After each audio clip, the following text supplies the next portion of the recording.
Hey everyone, and welcome to Screams After Midnight. This is a horror movie podcast. This is our news edition of the show. I am Peter, and joining me as always is Tim. Thank you. It's a pleasure and an honor to be on this week's episode. Okay then. So we talk about horror movie news on this part of this episode of the show. So obviously looking for movie reviews. The big one this week, of course, is The Invisible Man, which went up last night for patrons, going up tonight for everyone else. So look out for that. But we do have some box office figures, which I know Tim always requests. Yes. And we do have some news segment news of 2020. It is the hot news segment. It's the favourite segment. People have been out. The support Tim has been pouring out of the fan base for the box office figures. They love it. They love the box office figures. That's true. So it's actually kind of a later news week. Last week I had maybe 15 tabs open or something like that. This week, not as many. Before we get to trailers, so the last week of February usually is a big week for horror fans. So. That's surprising. Okay. Sometimes, you know what? Like, I've not been awake for a long time, and sometimes Tim's humor is hard to process when you're not fully awake. I've got an energy drink here to try to pep me up a little bit, but I feel like trying to process Tim's logic and the way his mind works at this time is just difficult. Yeah. And when you say you haven't been awake very long, you don't mean sleep-wise. You mean your soul wise, you've yet to open yourself up to me.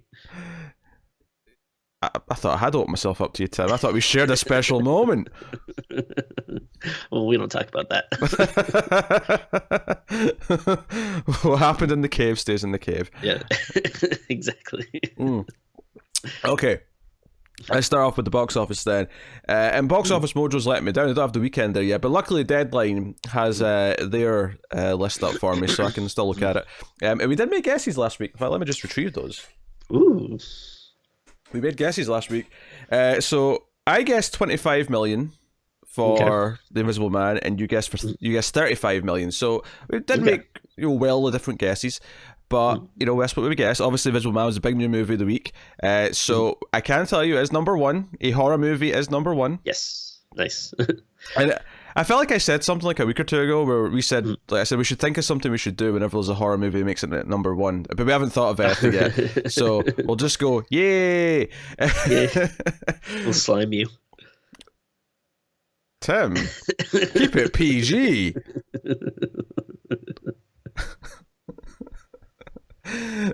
Apologies to anyone at home who just feels disturbed that Tim just threatened to slime them.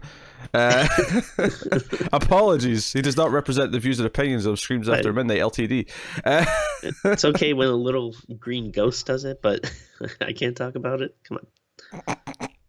All right, so Invisible Man was number one, and it actually made 26 million. So I was almost bang on. Pretty, yeah, interesting. So I will take that point. So Invisible Man. Keeping score down.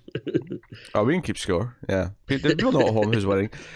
So no, I will take that one. That's a solid opening weekend for a low budget horror movie. I think that's perfectly fine. Yeah.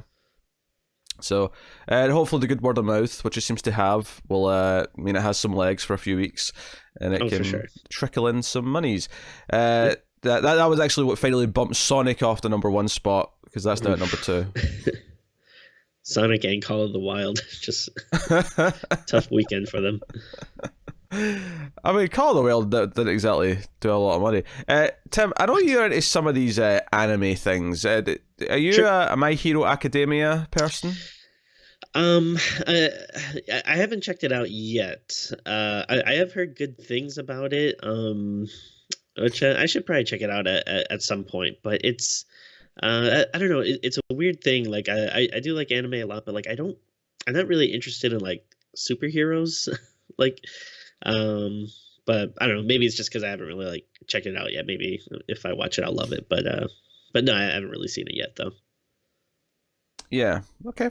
Okay. Just It was just funny checking. you asked because I actually did see an anime movie yesterday. I saw Weathering with You with my friend, but it's a very different Yeah. Well, movie. just notably, it's in the top 10. There's a My Hero Academia movie out this Okay. week. So Yeah, I was actually surprised because I have been seeing that like at the theaters, and I'm actually surprised it's in the top 10 because I assumed it was like one of those like a lot of times with these movies they'll have like like limited 1 day release like for fan things. They'll do like kind of like mm, um like a like an online broadcast or something to a couple of theaters. But I don't know, maybe this was like actually in like theaters, which yeah, it's cool.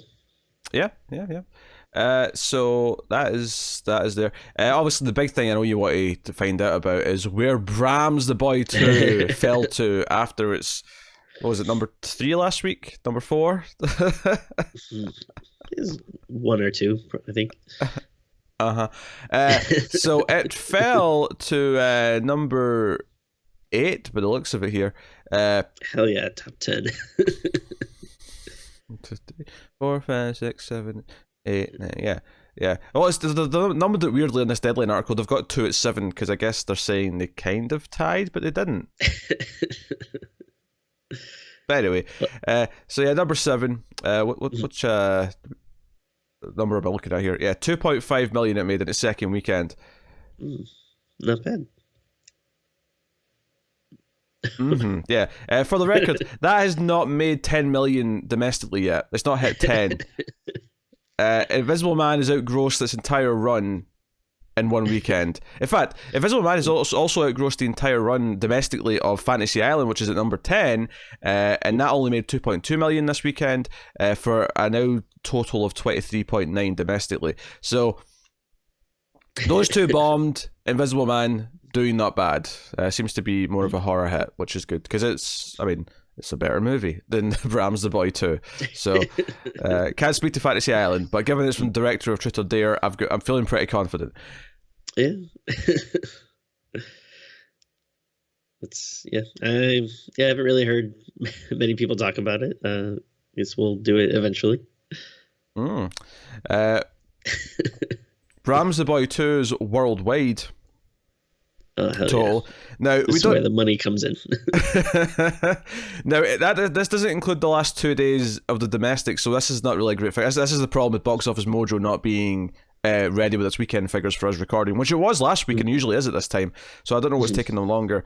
Tim speculated that it being a leap year has changed how they do their business. I don't know, but it was worth mentioning though that Brahms was only just over 10 million worldwide as of Friday night. So even with the other like 1.5 million from the rest of the weekend added on, like it's only at like 13 million maybe worldwide, even after the weekend. Listen to this rich asshole over here acting like 13 million isn't a lot of money. Maybe to you it's not. That's a lot of money to me. Yes, if I had $13 million, Tim, I'd be delighted with $13 million. But you were claiming mere weeks ago that this would be the first horror movie to crack $1 billion. Tim, this movie is not even going to crack 100 million. It's not even going to crack $50 million worldwide. We shall see. I mean, you got to factor in if it's going to have a long shelf life. There might be revival screenings every now and again. When some of the cheaper theaters get it, might be a little bit of a hit. I don't know. I wouldn't completely rule it out at this point. I would. So that I could take his but that was the box office though. In terms of what's coming next week though, if there's anything worth guessing for, I don't know if there's any new horror movies. Let me just have a quick scan of the release schedule here. Something called Beneath Us, which I'm not really familiar with, is apparently out next week. No idea. I don't know what's the big movie next week. There's usually at least one big thing. Emma's out next week. Of course, Emma. Yeah. So yeah, we got that out. First Cow. Onward's an animated movie with the voices of Tom Holland, Chris Pratt, and it's a new Pixar movie. Is Onward Pixar? Oh, yeah. Somehow I did not know that. I don't think it looks very good, but Yeah. I'm sure it'll do big numbers. Yeah, not much to guess, to be honest, for next week. As far as horror movies go, the next big release is probably The Hunt. Oh yeah. The week after that is. So we'll discuss our thoughts and that. We've not actually scheduled for that in the schedule. I'm going to have to actually see if we're getting that at the same time and plop it in. I guess I'll at least be interested to see how The Invisible Man keeps doing in its second week. I'm sure, with a big kid-friendly animated movie, I doubt it'll still be number one. But I don't know. I wonder if it'll get knocked down a lot, or it's good counter programming though, because anyone who wants to avoid the kids has something to go see. So it may still do relatively well. Hopefully, it maybe keeps it. See if it keeps in the double digits millions wise. I think that's a good sign. Like if we're over 10 million next week, I think that's a good hold. The more the merrier, of course. But that is there you go. That's box office. That's the box office for the week. We'll get into what news we have as Tim's cat tries to sabotage the show. So we have a new release date for Escape Room 2. Hell yeah! It was originally set for April and then delayed to August, and it's now been delayed again to December 30th. Well, Merry Christmas. This is a New Year's movie now, apparently. So, yeah, I'm sure me and Tim will rush out to the theatre on New Year's to see Escape Room 2. But, yes, so... It could be good. I think the first one was fun enough that if they kind of are able to take that idea and just maybe have fun with it and try to not to worry too much about the story elements, which I think were the weaker part of the movie, this could be fun. I agree. There's potential in the franchise. It's just, I'm not waiting with bated breath either. I'm muted expectations at the very best. I mean, like, 2 or 3 delays at this point isn't, the most reassuring, but, who knows? Yeah, I mean, the last movie I can think of with that many delays is New Mutants, which, hey, maybe that'll turn out to be good. We'll find out in a few months' time, but... I'm excited. Yeah. That's weird. We're going to be doing like a Marvel movie on streams, Tim. That's a weird feeling. We don't usually tackle the comic book movies. That's what it is, though. Worth mentioning, the 2 stars, I'll just say the survivors of the first film are back. I don't want to spoil it, who it is, but survivors are back. So that's cool. So that'll take us on to the next article here. So Shrine, which is the new film produced by Sam Raimi from Ghost House. So we got some casting news for this. So Jeffrey Dean Morgan we already knew, but joining him in this movie is Katie Aselton, who was in Black Rock in The League, who's replacing Jordana Brewster, who was originally going to be in the film. So that's interesting. Yeah. So there you go. Also, Carrie Elwes is joining the film as well. So here's the description of the movie. Shrine focuses on a disgraced journalist who discovers a series of divine miracles in a small New England town that has been touched by the apparition of the Virgin Mary and uses them to resurrect his career. But the miracles may have a much darker source. Ooh, it sounds cool to me. Yeah. Oh, and William Sadler's in this as well. That's cool. I like him. Ooh, love him. I have no idea if that was sarcasm or not, Tim. I'm going to be honest. Hey, shut up. You haven't even seen his best movie yet. I have seen William Sadler in way more movies than you have. I am willing to bet you money on that. I don't give a shit because you haven't seen him in Demon Knight, which is his best role. I mean, have you seen him in the Steven Seagal classic, Hard to Kill? I don't know. Maybe. Where he's like the corrupt mayor who says you can take that to the bank, and then at the end of the movie, when Steven Seagal finally gets to kill him, he goes, "You can take that to the bank, the blood bank." It is pretty good. I don't know. I have seen a couple of Steven Seagal movies, but I'll be honest, they all kind of blend together. I don't know. That's fair. He's got a few that I quite like. He's a piece of shit in real life, for the record. I'm not endorsing Steven Seagal's. Oh, I thought you were talking about Sadler at first. Oh no, Sadler seems like a nice dude. Oh no, if you recall, when I saw VFW, we were both in line to pee, and I got to pee before him. So, Sadler. You didn't even let him go first because he's the star of the movie. Nope. But no, I mean, I can't. I mean, yeah, I still think it's crazy we haven't done Demon Knight. That's just like top tier for me. But if you like Sadler, you'll love him in Hey, that. And Tim, we finished Tales from the Crypt. We're ready to go on all the Tales from the Crypt movies that came after. We're ready to go. But he's also very good in VFW. But yeah, I like him though. He's great.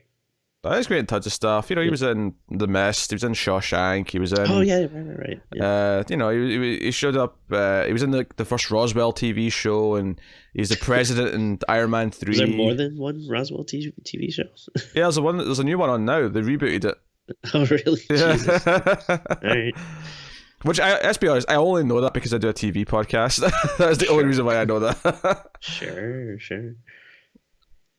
What are you implying? Are you trying to say I'm some sort of closeted Roswell watcher? Is that what you're saying? Yeah, wouldn't put it past you. Mm-hmm. All right. Moving on. Blumhouse Come on. Blumhouse Tilt is putting out another release date for one of their movies here. So Shanna Festi's social horror film called Run Sweetheart Run.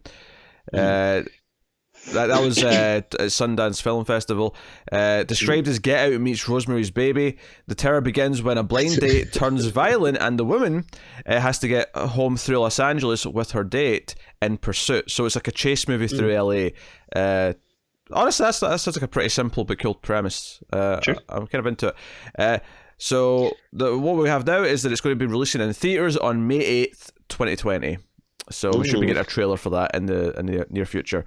Hopefully that's when we get at the same time. But given that it's such a late release date, I'm going to assume we're not. This feels like one that I'm probably going to get later, so we'll have to wait for the VOD. But I mean, maybe I'll be pleasantly surprised.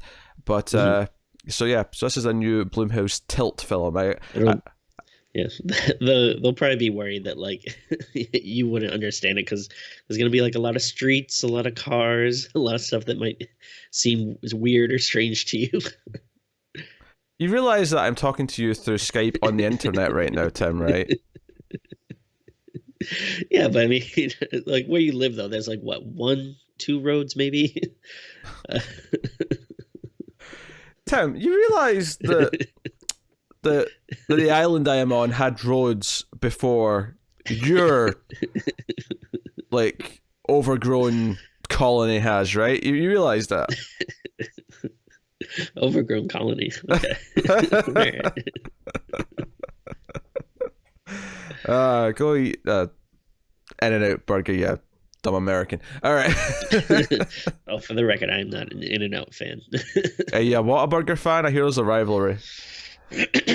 No, people people act like In-N-Out is just the greatest thing in the world, and like so when you get here it's like, oh man, I gotta try it, and then when you try it it's just like it's fine. Yeah, it's just like a regular burger. I've met Matt. I'm aware of the attitude that certain people have about In-N-Out. I really like Shake Shack. That's more of an East Coast place, but they have like a few out here. Actually, it's a little pricey, but I do think it's really good. I don't know, but I also feel like burgers are like so easy. Like it's not like I can't really think of many instances where there's like it's that much better than anywhere else. I don't know. I mean, I do enjoy burgers. I have given up beef recently though, so I'm kind of away from the burgers. But I didn't try some Beyond or Impossible meat. I think that those are actually pretty good. I think one of the places is doing it here now, but I'd have to look into it. I know like Burger King started doing, they have like their Impossible Whoppers, which we tried and we actually liked quite a bit. They're actually think they're pretty good. Like it does taste different. Like it's not like you taste it and you're like, oh my god, this tastes exactly like a burger. Like no, there is a difference, but it's not bad. Like I feel awkward about it though, because I'm going to have to ask for like no mayo, and then I know they're going to look at me and go, "It's not real mayonnaise though," and I'm like, I know, it's not because I'm concerned about the dietary requirements here. I just hate mayonnaise, so I don't want fake mayonnaise either. Yeah. I'm the same. Yeah, mayonnaise can get the hell out of here. Oh, I didn't realize we were aligned on this, Tim. Yeah, I hate mayonnaise. Despise it. I honestly, in general, I don't really like too much stuff on like if I get some type of sandwich or anything. usually the less on it, the better for me. But I get it. I get it. I've gotten a little bit more kind of like, you know, like there was a time when I was young where I would be like, I want the main thing on it and nothing else. Now I'll yeah, throw in some lettuce and I'll throw in, you know, a couple things, but I'm not. yeah, lettuce is fine. Like I'm not too picky about that. Pretty much anything else. I hate onions. Not, I really don't like onions. But That's fair. That's fair. That's fair. Hope you've enjoyed this tangent on burgers. So yes, so Ella Balinska and Pillow Asbeck are going to be. Ella Balinska is in the film, and Pillow Asbeck is the pursuer. So yeah, that's the stars of the film. So yeah, so that's May 8th. At least right now is what they're saying. So sounds like a cool little movie. You know, Blumhouse do are very hit and miss. They make some great stuff. They make some shit stuff, and I like the premise of this one. I just hope it lives up to what I have in my head. yeah, no, premise sounds good. I'll tell you what, I don't like the phrase social horror. Like, yeah, just call it a horror movie. I get it, but I mean, I'm pretty sure Get Out has been described as that by many people. So. Sure. Yeah, I mean, it's fine, but it's just, I don't know. It sounds stupid to me because it just makes me think of like social media and stuff, which obviously it's not the same, but it's dumb. Yeah. So that'll take us out of the trailers this week, and obviously the big thing this week, the big trailer to talk about is of course Candyman, which is coming out in June. I was nervous you're gonna say it more than once. I'll refrain from saying the title of the film again for the rest of this, just in case. But yeah, so coming from MGM, this is Nia DaCosta directing this, who did Littlewoods, which do you know what? I've been meaning to watch that. It's been on my radar from last year. It's not a horror movie. It's like a little indie drama with Tessa Thompson and who's the other co-star? Oh, I forget. But you know, I heard good things. Okay. So. The new film isn't actually a remake. It's just been described as a spiritual sequel to the original. And because it's just called Candyman, I'm like, oh wait, am I getting Halloween 2018 flashbacks here where it's like a follow-up? But the way to call it Candyman Returns or Candyman Forever or whatever subtitle you want to throw at it. But yeah, so this has been produced by Jordan Peele, but he's not directing. Nia DaCosta is, as I said. He also co-wrote the film, though, with Win Rosenfeld, so he did have a creative input on it. So that is pretty interesting. So we have a trailer which kind of sets up the basic rule of Candyman, which is if you say the name 5 times in the mirror, he'll show up and kill you. And we have a bunch of teens sort of doing that. And then it kind of transitions into what this movie kind of is in a more unique sense, in that it's not just redoing the initial Candyman. At least from what I remember. I've seen Candyman. It has been so long since I've seen it. I barely remember it. So, obviously, I have actually put on the schedule, I don't know if Tim's noticed this, but I've actually put on the schedule all 3 Candyman movies before we get to June, so we'll be all caught up. But, so yeah, the trailer kind of seems to show, it's got Yaha Abdul Mateen II, which is an actor who was in Us, actually. I don't remember him in Us, but he was in Aquaman. He was Black Manta in Aquaman. And more recently, though, what I really know him from and what I really recognized him from was Watchmen, the TV show. Oh. How dare you? I was going to say something there, but it was a spoiler for the show, so I'll just say he's in Watchmen, and he's really good in Watchmen. Is all I'm going to say. So, cool. Yeah. I know you didn't like the show because you watched the first episode and you went, "It's another comic book." So it's not the combo. It's just boring as hell. I respectfully disagree. What did you think of the trailer, Timmy? I thought this was phenomenal. I'm very, very excited about this. I think I'm a pretty big fan of the first Candyman movie. I have the first and second one on Blu-ray. The sequels, especially the third one, aren't spectacular in any way. But I think the first one is like a really cool special movie. I think it is kind of different than like what people think of it as, though, because like I don't know, like I don't really think of it as a like slasher movie. Like actually, on to use a phrase that I just said I don't like, it is kind of more of a social horror movie. The the original, but the I don't like this phrase. 5 minutes later, I have to use this phrase because it's the only thing that works. but like it seems like this trailer is kind of like going more into I think like what a lot of people think of as a franchise, which is like the urban legend kind of aspect of it. And I think it looks cool as hell. Like it has it looks like it has style. Like I apologize, I wasn't as familiar with the actor. I don't remember his name, but the main guy like looks like he's putting on like a really good performance. It looks like interesting stuff is happening, and and the taking the was it that say my name song and like kind of slowing it down, doing the horror version of it is like pretty cool. Yeah. So yeah, I think I was already like pretty excited about this just when we didn't know much about it, just because of bringing the series back, and obviously again, no, he's not the actual director, but knowing like Jordan Peele was involved is like kind of cool. But after seeing this trailer now, I'm like super super excited for it. Yeah, the trailer's pretty solid. It feels very slick. It feels kind of insane that we were getting this sort of big mainstream budget again, Candyman. Because it's a lot of these franchises, like you have the first movie, it becomes this cult hit or whatever, and then you get the sort of churned out sequels that aren't as good, that don't really have the legacy that the first one does. And I've seen this with so many horror franchises, but then somewhere down the line they decided, no, we're going to treat this like it's a big deal again, and we're going to give it the big movie with a big trailer. And I mean, hell, even Saw's kind of having that this year with that Spiral movie. It's like, hey, here's this big movie with Samuel L. Jackson and Chris Rock in it. Like, what? So, no, but it looks, I like that the trailer starts with a simple, like, okay, here's what Candyman was. You say the name 5 times in the mirror, he shows up and kills you. The bees and the hook, the symbolic things of Candyman, right? And then it actually delves into what this is. It's this guy who comes back to this town, or comes here for the first time. It's kind of unclear in the trailer, but he moves to where the Chicago suburb that he's where Candyman takes place, and he's kind of looking into things. And it looks like the movie's really about Candyman kind of like either possessing him or he's becoming the new Candyman or something like that. That seems to be what the plot of the movie really is.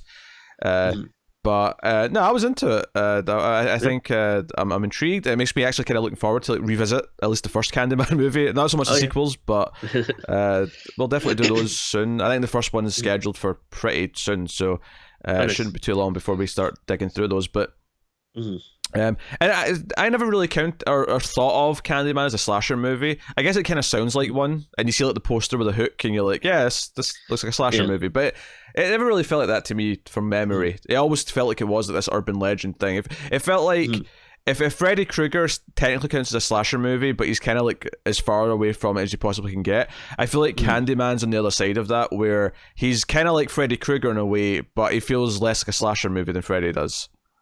Oh, totally. Yeah. And I think the first one, again, I don't want to go too much into it if there are people that haven't seen it, because I do think it kind of has a cult following, but I don't think it's something like every horror fan has seen. But like, I do think when you watch the first one, you are kind of surprised at the kind of like what the movie is. Like it's, it's not like something like Candyman's like constantly like jumping out at people and slashing them and stuff. And like I do feel like maybe that's kind of what they were going for more in the sequels. Like they wanted him to become maybe more of like a supernatural kind of slasher kind of thing.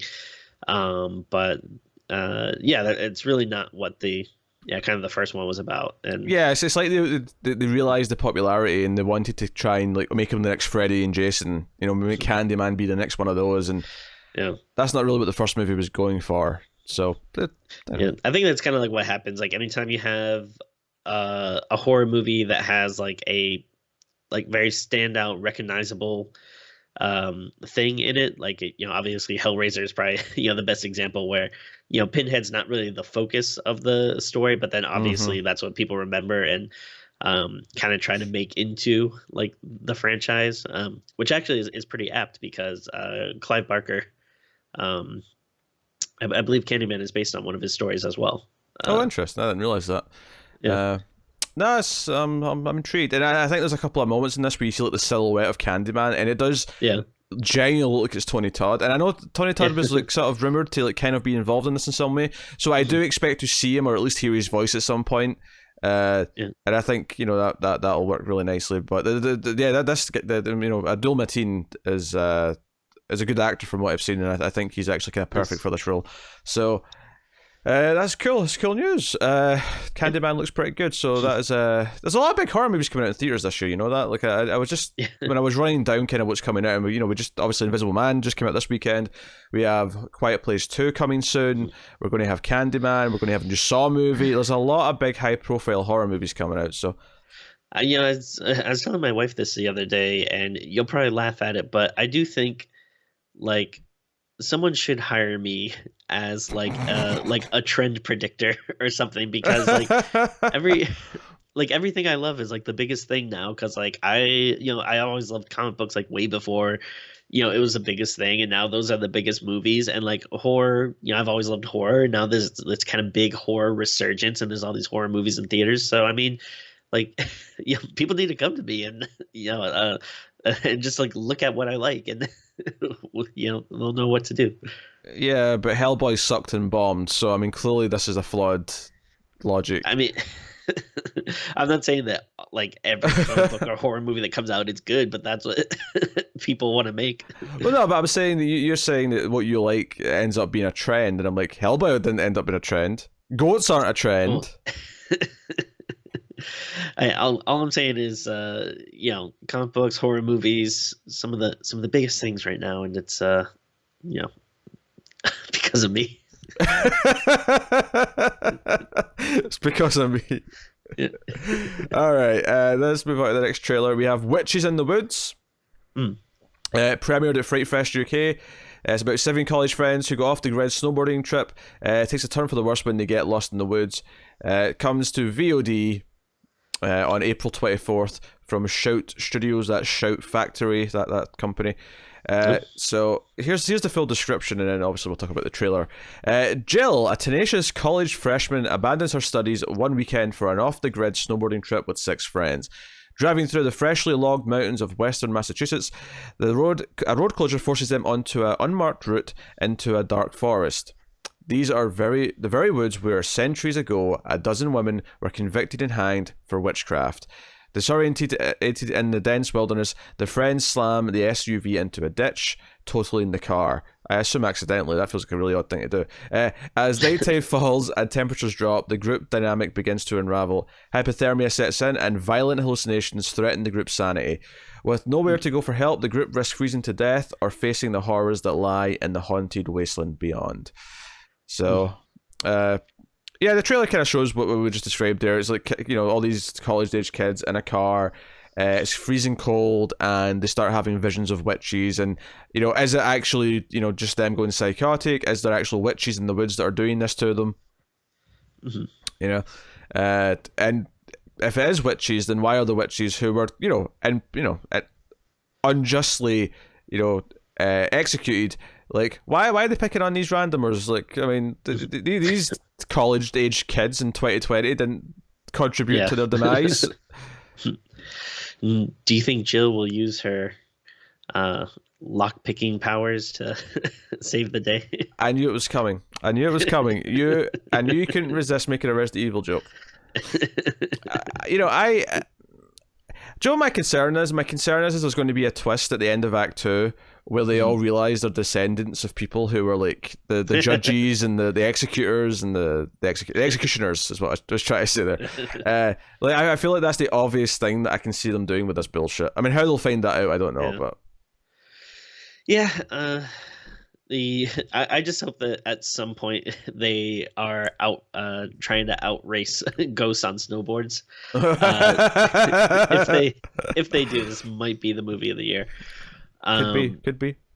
I don't think the trailer was anything special. It wasn't the worst thing in the world, but it didn't necessarily excite me. But I will say I am going to be cautiously optimistic about this movie, because it does seem to have a lot of things that I like. Like, in general, I do like, a getting lost in the woods movie. Like, I I tend to like that, and I like the snowy setting, and yeah, I'm usually pretty good on witches.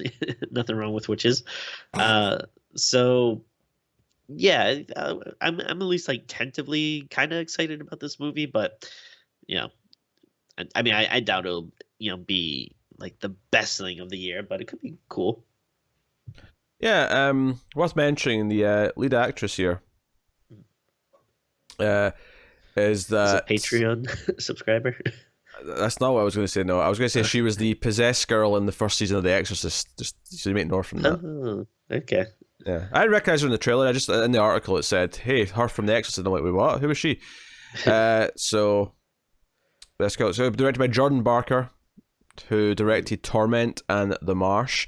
And I say this every couple of weeks, but for two people who spend all year watching horror movies, and you clearly know we do because we talk about them all year, Mm. somehow these articles keep putting in movies like that I've never heard of. Like I'm like, what Yeah. are these movies like that you keep saying people have done because I've never heard of them. So many horror movies, to get through. So, so yeah, that's Witches in the Woods. That's coming out in April. So I'm sure we'll get to it maybe soon after that. If not right away. If not right away, Timmy. So Hmm. we have one last trailer Yeah. to look at. It's called Porno, and Great SEO on that one. and it's not it's not pornographic in nature. Before anyone gets too excited, no, I actually remember this popping up in the news a while ago. I remember hearing the premise and thinking, that sounds kind of fun. So this is actually Fangoria who's putting this out, and it is about a sex demon which is released into the world when three movie ushers who, after the movie theaters close, like find this old film reel and watch it together, and it releases a sex demon. So this is coming select theaters in April, but it's coming to VOD on May 8th, so we'll probably get to it in May. So it looks like fun though.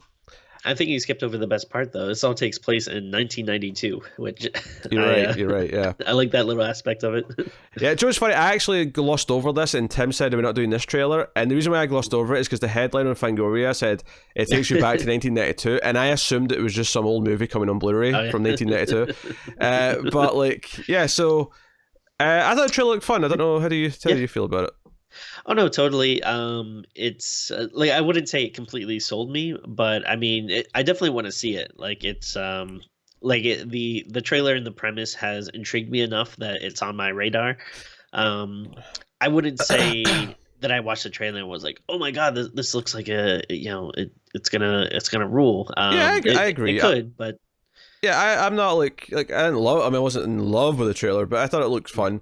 I will say this: I am tempering my expectations because it's giving me kind of a similar vibe to like some other films we've had in the last few years, like to varying degrees of mediocre to decent to terrible. But stuff like Slice and stuff like Satanic Panic, where on paper this sounds like the best thing ever that was made just for me that I'm going to love. totally, yeah. And then the movies were, either just okay or bad. And I feel like this one I want to love, but I've been hurt before. So I'm going to go in with tempered expectations and hope that it ends up being great. I will say this, though. I'm a little bit worried about YouTube taking away the advertising on the review of this one because it's called Porno.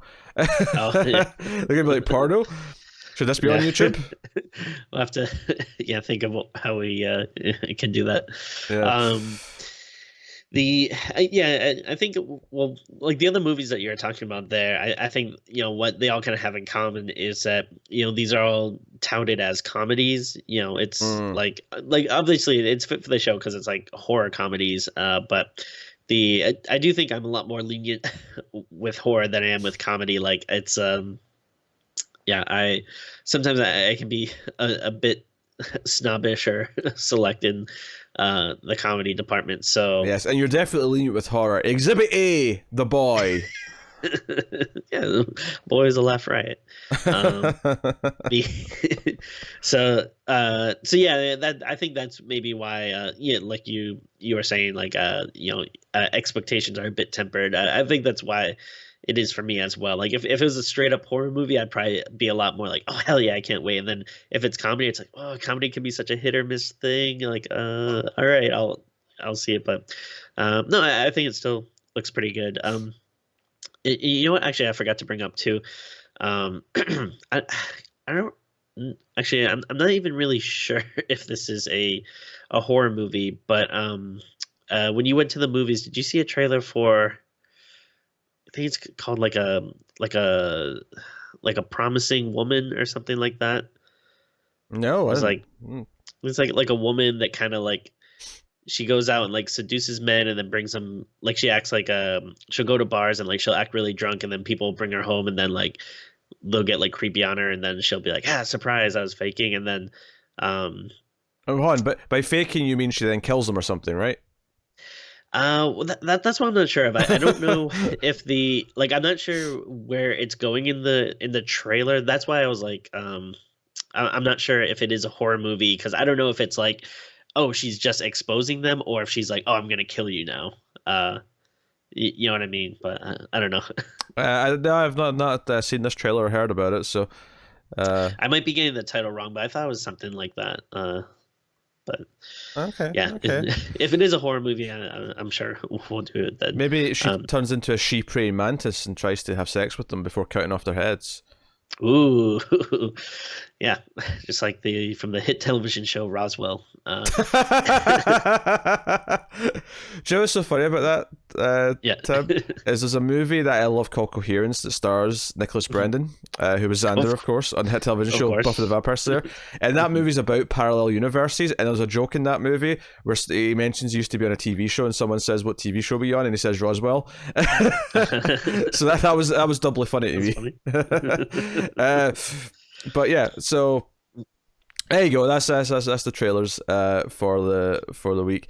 Is there any other horror happenings from this week, news or otherwise, personal stuff even you would like to bring up? Jeez, trying to think if I watched anything.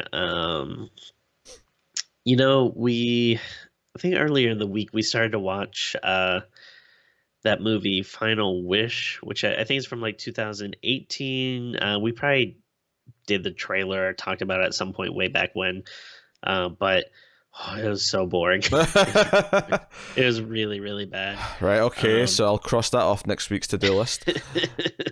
I mean, if people really want us to do it, I guess we can. But I mean, there's so much other stuff out. It doesn't really seem Yeah. I mean, we got a lot more like, important things to do. yeah. I'm sure I read probably some horror comics, but I can't think of them off the top of my head. Well, I mean, in terms of comics, I read the new issue of Basket Full of Heads, issue 5 from DC Yeah, Comics. I actually didn't get a chance to go to the store this week, so I didn't pick that up. But I've been liking all the issues up till that, so I'm sure this one probably continues the trend. No, that was good stuff. No, I was just saying to Tim before we started the show, I actually, for the first time in ages, bought a few Blu-rays this Oh week yeah. because there was a little sale deal on, and there's a couple of things that we talked about doing in the near future. I thought, oh, it'd be nice to just have the high quality Blu-rays for those. So I got Sleepaway Camp 2 and 3, which is two movies that I've been meaning to get for ages because I really like those sequels. I did pick up a movie called Popcorn. Which you may or may not see as a bonus episode on Patreon at some point. I picked up Alice Sweet Alice because I like that, and I picked up a slasher movie called Sweet 16. So I got a few because they're on a deal. It was like 2 for whatever. Then I got a bunch of them. So so that was cool. Yeah. And actually, that does remind me. Yeah, for some stuff that I bought, I got the Color Out of Space Blu-ray, which is actually pretty cheap. It was like I think it was only like $15. It's like, Yeah, kind of surprised by that, but we'll probably be doing it on the show soon. I assume. very soon. Yeah. But and I'd already seen it before though. But spoiler alert, I really like it. So I, it was like, yeah, I want to get it, and then I pre-ordered Veronica because I simply must own that. But then Of course. I also pre-ordered though Resident Evil 3. Yeah. I did that in like I got some like Christmas money in December and just went, yeah, I'm just going to pay for some video games that I know I'm going to get later. So I pre-ordered Resident Evil 3 and Last of Us 2. So they're just paid for. I'm just waiting for them to come out. Yeah, I wanted to I'm not always like a big steelbook guy, but every now and again I'll be like, oh man, I kind of want a steelbook, and then so that's why I I want to pre-order Resident Evil 3 at Best Buy because you get some DLC bullshit, which I probably won't care about, but then you also get a steelbook, which I wanted. Interesting. What DLC bullshit do you get for Resident Evil 3 at Best Buy? Because I was unaware of any DLC bonuses for Resident Evil 3. Let me see. I'll look it up. I mean, it's probably some dumb thing like a cowboy hat or something for. I know there's the pre-order DLC is just the classic costumes. You get classic costumes from the original game, but that's probably it. It's probably just the same thing. Choose a country. Which maybe I didn't mean like Best Buy exclusive. It might just be the same everywhere. Joe, I googled this, and Best Buy is just selling the steelbook case on its own, like without the game. Oh, for $20. Yeah. Why not?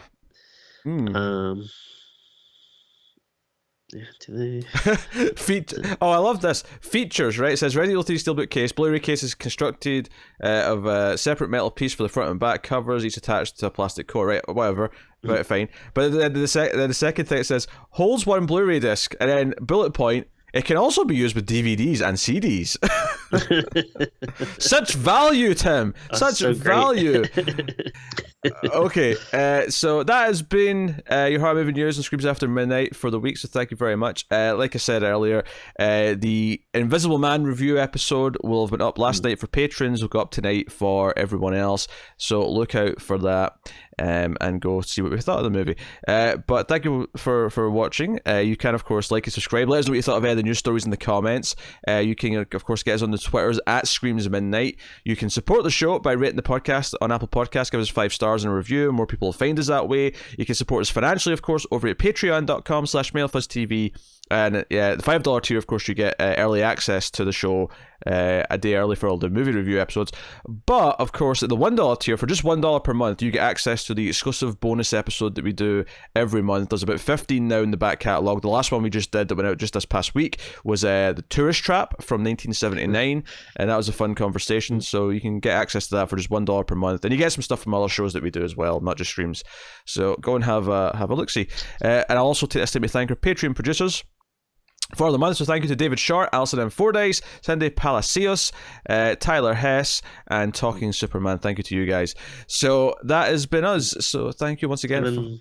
And if you're promoting stuff too, look out for at some point we'll be doing a stream this month. Oh yeah, of course, yeah. Because we're over the goal amount for the month, at least for the month of March, there will be a live stream with me and Tim. I've not actually set a date. We should probably do that today, Tim. We should probably think about when we want to do that.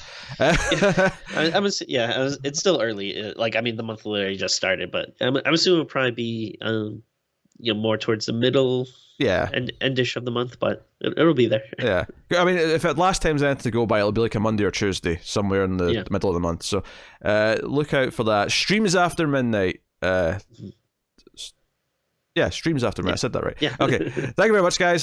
So once again, for watching or listening, we always appreciate it. Keep watching scary movies, and we will see you next time.